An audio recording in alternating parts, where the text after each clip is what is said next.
আসসালামু আলাইকুম। পত্রিকার পাতা থেকে ১৯ জুলাই ২০২৬ সাধারণ জ্ঞান আলোচনায় সবাইকে স্বাগতম। লোহিত সাগর ও এডেন উপসাগরকে সংযুক্ত করেছে কোন প্রণালী? বাবেল মানদেব। লোহিত সাগর ও এডেন উপসাগরকে সংযুক্ত করেছে কোন প্রণালী? Bab el Mandeb. প্রবাসীদের কল্যাণে চালু হতে যাওয়া নতুন কার্ডের নাম কি? প্রবাসী কার্ড। প্রবাসীদের কল্যাণে চালু হতে যাওয়া নতুন কার্ডের নাম কি? প্রবাসী কার্ড। সম্প্রতি সড়কে শৃঙ্খলা আনতে ঢাকার রাস্তায় বিভিন্ন মোড়ে স্থাপনকৃত এআই প্রযুক্তি বিশিষ্ট ক্যামেরার নাম কি? PTZ pan tilt zoom camera. মহাসড়কে দুর্ঘটনা পরবর্তী সেবা দিতে বাংলাদেশ রোড সেফটি প্রজেক্ট এর অধীনে কত কিলোমিটার পর পর অ্যাম্বুলেন্স রাখা হবে? 10 কিলোমিটার পর পর। মহাসড়কে দুর্ঘটনা পরবর্তী সেবা দিতে বাংলাদেশ রোড সেফটি প্রজেক্ট এর অধীনে কত কিলোমিটার পর পর অ্যাম্বুলেন্স রাখা হবে? 10 কিলোমিটার পর পর। নিউ জার্সির মেটলাইফ স্টেডিয়ামে বিশ্বকাপ ফাইনালে প্রধান রেফারির ভূমিকায় থাকবেন স্লোভেনিয়ার স্লোভকো স্লোভকো ভিনচিচ। নিউ জার্সির মেটলাইফ স্টেডিয়ামে বিশ্বকাপ ফাইনালে প্রধান রেফারির ভূমিকায় থাকবেন স্লোভেনিয়ার স্লোভকো ভিনচিচ। বাংলাদেশের পুঁজিবাজার নিয়ন্ত্রক সংস্থার নাম কি? Bangladesh securities and exchange commission, BSEC. বাংলাদেশের পুঁজিবাজার নিয়ন্ত্রক সংস্থার নাম কি? Bangladesh securities and exchange commission, BSEC.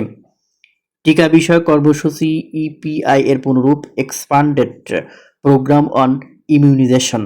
টিকা বিষয়ক কর্মসূচি ইপিআই এর পুনরূপ expanded programme on immunisation. Bangladesh ও যুক্তরাষ্ট্র সেনাবাহিনীর যৌথ মহড়া কি নামে পরিচিত? Tiger lightning ২৬। বাংলাদেশ ও যুক্তরাষ্ট্র সেনাবাহিনীর যৌথ মহড়া কি নামে পরিচিত? Tiger lightning ২৬। ধনুধান্য পুষ্পভরা আমাদের এই বসুন্ধরা গানটির রচয়িতাকে? দ্বিজেন্দ্রলাল রায়। ধনধান্য পুষ্পভরা আমাদের এই বসুন্ধরা গানটির রচয়িতা দ্বিজেন্দ্রলাল রায়। রবীন্দ্রনাথ ঠাকুরের সং অফারিংস বইয়ের ভূমিকা লিখেছিলেন আইরিশ কবি ডব্লিউ.বি. ইয়েটস। রবীন্দ্রনাথ ঠাকুরের সং অফারিংস বইয়ের ভূমিকা লিখেছিলেন আইরিশ কবি ডব্লিউ.বি. ইয়েটস। ইনভেস্ট বাংলাদেশ কোন মন্ত্রণালয় বা কার্যালয়ের আওতায় কাজ করবে? প্রধানমন্ত্রীর কার্যালয়। ইনভেস্ট বাংলাদেশ কোন মন্ত্রণালয় বা কার্যালয়ের আওতায় কাজ করবে? প্রধানমন্ত্রীর কার্যালয়। বাংলাদেশ অর্থনৈতিক অঞ্চল আইন কত সালে প্রণীত হয়েছিল? ২০১০ সাল। বাংলাদেশ অর্থনৈতিক অঞ্চল আইন কত সালে প্রণীত হয়েছিল? ২০১০ সাল। বাংলাদেশ ও যুক্তরাষ্ট্রের সেনাবাহিনীর যৌথ বার্ষিক সামরিক মহড়ার নাম কি? Tiger lightning. বাংলাদেশ ও যুক্তরাষ্ট্রের সেনাবাহিনীর যৌথ বার্ষিক সামরিক মহড়ার নাম কি? Tiger lightning. চীনের নেতৃত্বে গঠিত নতুন বৈশ্বিক এআই সংস্থার নাম কি? WAICO, world artificial intelligence cooperation organisation. WAICO এর প্রতিষ্ঠাতা সদস্য দেশের সংখ্যা কত? 29। ডাব্লিউএআইসিও এর প্রতিষ্ঠাতা সদস্য দেশের সংখ্যা 29। পাবলিক প্রাইভেট পার্টনারশিপ পিপিপি আইন কত সালে প্রণীত হয়েছিল?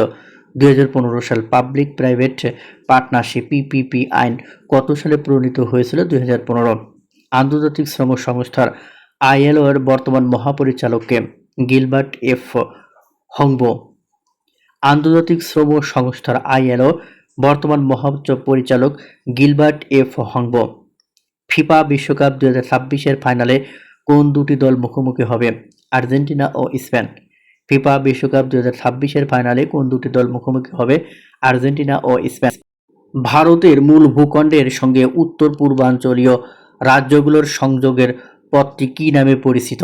ঘ খ ও গ। ডাকস নেক চিকেন নেক ও শিলিগুড়ি করিডর। ভারতের মূল ভূখণ্ডের সঙ্গে উত্তর পূর্বাঞ্চলীয় রাজ্যগুলোর সংযোগ এর পথটি কী নামে পরিচিত? চিকেন নেক ও শিলিগুড়ি করিডর নামে পরিচিত। স্বল্পোন্নত দেশের তালিকা থেকে বাংলাদেশের উত্তরণ প্রক্রিয়া শুরু হয় কখন? ঘ ২০১৮ সালে। স্বল্পোন্নত দেশের তালিকা থেকে বাংলাদেশের উত্তরণ প্রক্রিয়া শুরু হয় কত সালে? ঘ ২০১৮ সালে। এই পর্যন্ত কতগুলো দেশ স্বল্পোন্নত দেশের তালিকা থেকে বের হতে পেরেছে? গ ৮টি। এই পর্যন্ত কতগুলো দেশ স্বল্পোন্নত দেশের তালিকা থেকে বের হতে পেরেছে? গ ৮টি। ২০২৬ বিশ্বকাপ ফুটবলের ফাইনালিস্ট কোন দুটি দল?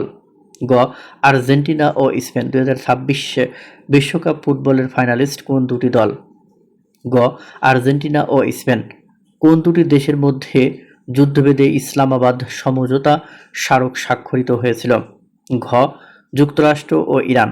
কোন দুটি দেশের মধ্যে যুদ্ধ বন্ধে ইসলামাবাদ সমঝোতা স্মারক স্বাক্ষরিত হয়েছিল? ঘ যুক্তরাষ্ট্র ও ইরান। বাংলা সাহিত্যের জনপ্রিয় দুটি চরিত্র শুভ্র ও মিসির আলী কার সৃষ্টি? গ হুমায়ুন আহমেদ। বাংলা সাহিত্যের জনপ্রিয় দুটি চরিত্র শুভ্র ও মিসির আলী কার সৃষ্টি?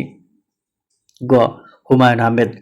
যুদ্ধাপরাধের অভিযোগে ইসরায়েলের প্রধানমন্ত্রী বেনিয়ামিন নেতানিয়াহুর বিরুদ্ধে গ্রেপ্তারি পরোয়ানা জারি করেছে কোন সংস্থা? ঘ আন্তর্জাতিক অপরাধ আদালত। যুদ্ধাপরাধের অভিযোগে ইসরায়েলের প্রধানমন্ত্রী বেনিয়ামিন নেতানিয়াহুর বিরুদ্ধে গ্রেফতারি পরোয়ানা জারি করেছে কোন সংস্থা? ঘ আন্তর্জাতিক অপরাধ আদালত। নিউ ইয়র্ক শহরের বর্তমান মেয়র কে? ঘ জোহরান মামদানি। নিউ ইয়র্ক শহরের বর্তমান মেয়র কে? Zohran Mamdani. NAM non aligned movement প্রতিষ্ঠা 1961 সাল। সদস্য সংখ্যা 120টি, পর্যবেক্ষক রাষ্ট্র 18টি, সদর দপ্তর নাই। প্রতিষ্ঠাকৃত নেতৃবৃন্দ ভারতের পণ্ডিত জওহরলাল নেহরু, যুগোস্লাভিয়ার জোসেফ মার্শাল টিটো, ইন্দোনেশিয়ার আহমেদ সুকর্ণ, ঘানার নক্রুমা এবং মিশরের জামাল আবদেল নাসের। প্রথম chairman Joseph Marshal Tito, Yugoslavia. বর্তমান চেয়ারম্যান উগান্ডার president Yoweri Kaguta Museveni. NAM এর শীর্ষ সম্মেলন অনুষ্ঠিত হয় 3 বছর পর পর।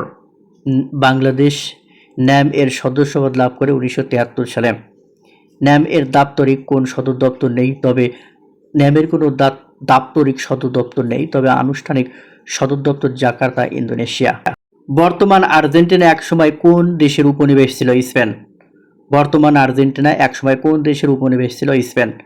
আর্জেন্টিনা আনুষ্ঠানিকভাবে স্বাধীনতা লাভ করে কত সালে? ক 1808 সালে, খ 1810 সালে, গ 1816 সালে, ঘ 1821 সালে। সঠিক উত্তরটি অবশ্যই কমেন্টস বক্সে জানাবেন। ধন্যবাদ সবাইকে।